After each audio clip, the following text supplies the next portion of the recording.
Hello ladies and gentlemen, and welcome back to my channel for another Hot Toys Secret Base figure preview video.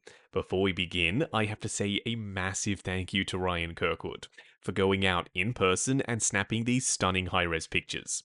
Show Ryan some love in the comments below because without him, this series literally wouldn't be possible.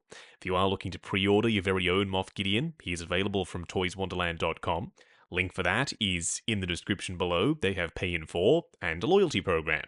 If you're heading down that way, why not hit that subscribe, bell notification icon, and join button so you're notified as soon as a brand new figure preview video goes live on the channel. Look, we all knew this was coming. As soon as the Moff stepped out on screen in his new Dark Trooper armor and then he proceeded to hand Bo and Din their asses, yeah, I think it was a pretty safe bet that Hot Toys were going to make this guy in 1/6 scale. And given that they'd already made him the first time round, the chances were even more likely. And what do you know, there he is. So far, I like it. I don't know that I love it. Is it just me, or does he just not pop as much as we all were expecting? Sometimes this happens. Something looks really cool on screen, then the figure just doesn't hit as hard as we were all hoping. And sometimes it happens in reverse. Something doesn't hit as hard on screen, but in figure format, it's the opposite, and it looks absolutely incredible. Maybe when this guy comes out and collectors start getting him in hand, then the hype will be back and people will get really excited and post everywhere about him. But right now, nobody's really doing that, so we'll have to wait and see. As for accessories, you reused ones with the jetpack flamethrower effects, some brand new hands specific to Moff Gideon, and I do like how they've slimmed down the fingers. Sometimes with Hot Toys figures wearing gloves, the hands can look big and overly chunky. I don't see that here with Moff Gideon. There's plenty of wrinkling to them, the fingers have realistic shapes, they don't look balloon-sized, and I do like the additional stitching along the edge. Some reused accessories, the flamethrower effects, although the attachments are different, but the shape looks identical to all of the previous times we've seen these. Then we get this. This is my favorite accessory of the bunch. It was a tough call between this and the Electro Staff, but I gotta go with this. The crushed Dark Saber. All the crushed hopes and dreams. Everyone was hoping Bo-Katan would reunite all the clans with this weapon, but oh no. Moff Gideon had other plans. He crushed this trinket in his hands. Not that it mattered.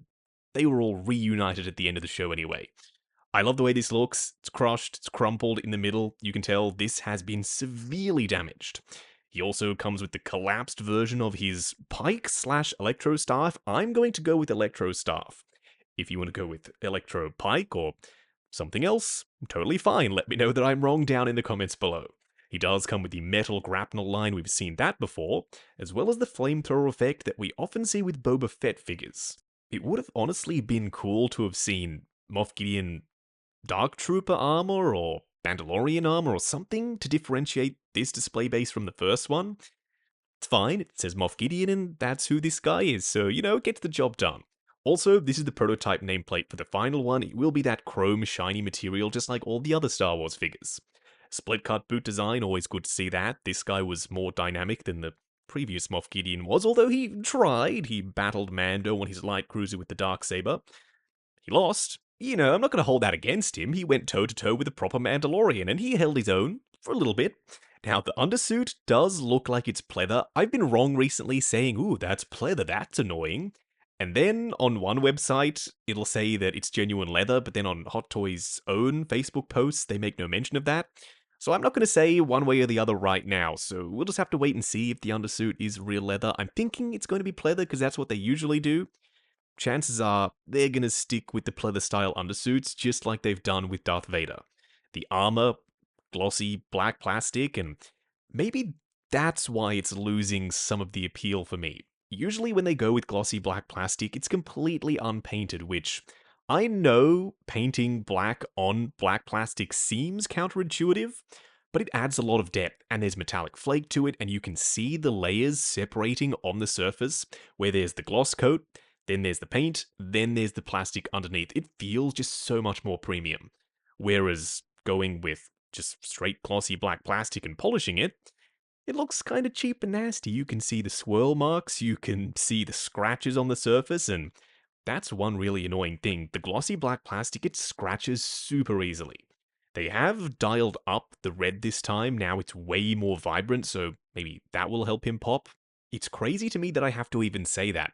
Thinking about Giancarlo in this armor kicking ass in the show, I thought that was going to be enough. Seriously, I did. Turns out not to be the case. The big, bulky armor in this very bland looking, glossy black plastic with a couple of red accents and a pleather undersuit that's already crinkled and creased and wrinkled, especially up at the shoulders, doesn't really do it for me, unfortunately. I'm actually potentially preferring the first version of Moff Gideon over this one. You can think I'm crazy and tell me if I am down in the comments below, that's fine. Just my opinion based on what I'm seeing. And, by the way, I have seen this in person at ACGHK. They had Moff Gideon front and center in the Mando display, and behind him they had a bunch of Praetorian guards. That didn't even really help him stand out. Out of all the displays in ACGHK, Hong Kong's version of Comic-Con, there were very few people looking at Moff Gideon. They were looking at all the other figures, John Wick, Predator, Joker, Anakin. Not Moff Gideon for some reason. He just doesn't hit as hard as they do. And it could be that it's the old Scooby-Doo thing. At the end of every season of Mandalorian, it's like, oh, who's the main villain, I wonder? Well, funny you should ask, it's Moff Gideon again. And season 2, oh, what do you know, Moff Gideon again. And season 3, is it Grand Admiral Thrawn? Hell no, it's Moff Gideon a third time. This time, it might even be a clone of Moff Gideon, so chances are, this might not be the only clone. Yes, Din Djarin destroyed all the clone tanks.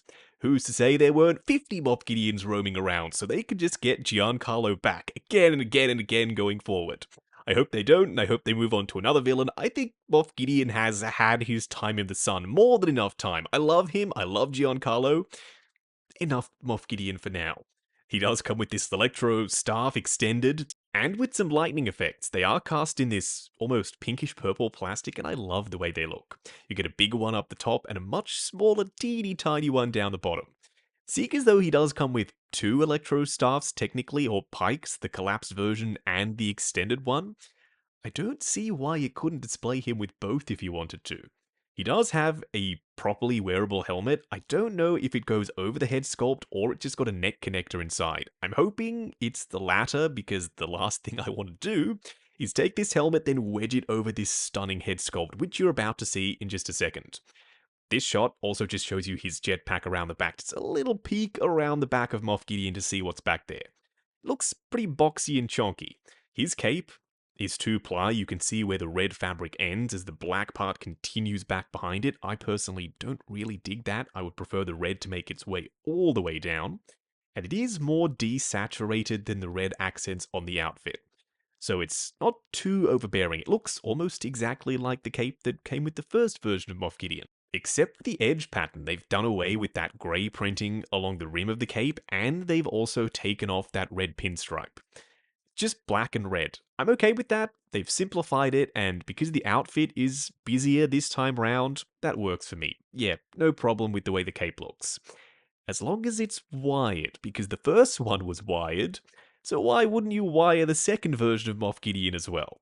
It doesn't look like it is right now, seeing as though it's just draping down. However, it does bulge out over his shoulders, so it does have a little bit of shape to it. I'm thinking it would be. Based off the poses in the promo pics, it looked like it is, so yeah, we'll go with that.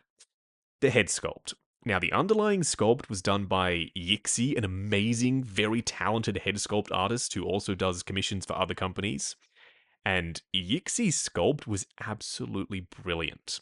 Unfortunately, Hot Toys, they goofed up with the eye position because he does have movable eyes. That's a win.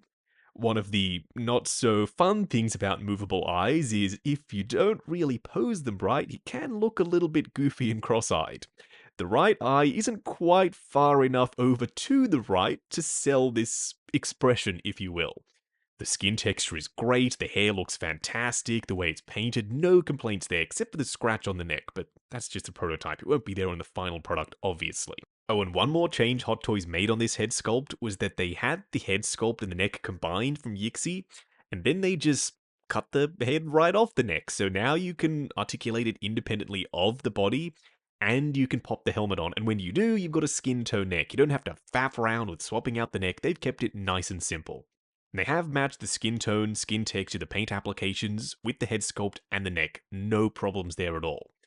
I am noticing that the likeness is significantly better this time round. It seems that Hot Toys really struggle with moustaches. Episode 3 Obi-Wan, people consider that a fail. John Wick from Chapter 2, same thing. And also Infinity War Captain America. And most people, when you ask them about those head sculpts, they'll say, yeah, the upper lip, that's the one thing that ruined it for me. Luckily, moving on from that, at ACGHK, they did have Moff Gideon on display with the helmet, and this I think helps him a little bit. He pops with that metallic red visor, it is gorgeous. And you can see the skin tone neck poking up from underneath the helmet, like we were just discussing before. Having the head sculpt be separate, that means that this just looks way more convincing. It looks like a dude actually wearing a helmet. So at the end of this, have I come round to this Moff Gideon? Maybe a little. I still kind of feel the same way though. He just doesn't excite me as much as some of the other figures in the line have. I still love Giancarlo, still love the character of Moff Gideon as many times as we've seen that bastard at this point. He keeps popping up at the end of every season. I'm gonna get this, and I can't wait to add him to my display, even though I'm not as excited as potentially I should be. If you think I'm crazy, if you're super hype, let me know down in the comments below. While you're down there, if you're looking to grab this, he is available from toyswonderland.com. They have Pay in 4 and a loyalty program. Link is in the description. Ooh, also, why not hit that subscribe, bell notification icon, and join button if you like the sound of seeing your name in the end credits of my reviews. Like, comment, and subscribe, and we'll catch you in the next video.